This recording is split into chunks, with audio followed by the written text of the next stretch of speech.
Hazreti Ali radıyallahu anhu'dan bir Yahudi soraptır.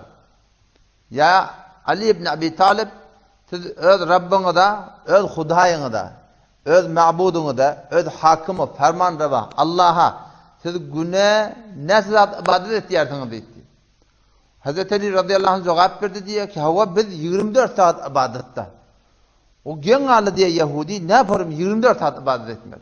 O size iýme gerek, içme gerek, yatma gerek, turma gerek, deşüýi we hammamma, iş, dert, hemme dappa näparim 24 saat ibadet?"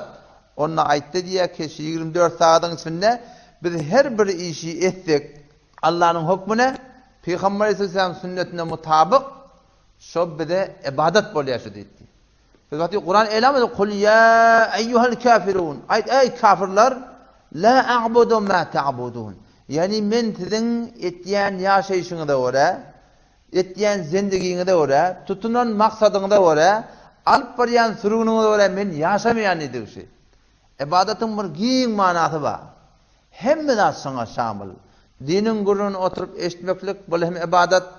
Gidip bir bab ilmden, hatta bir kelime Kur'an'dan ve her bir Allah bilen Peygamberin söýýän zadyny etmeklik bilen bir ibadet.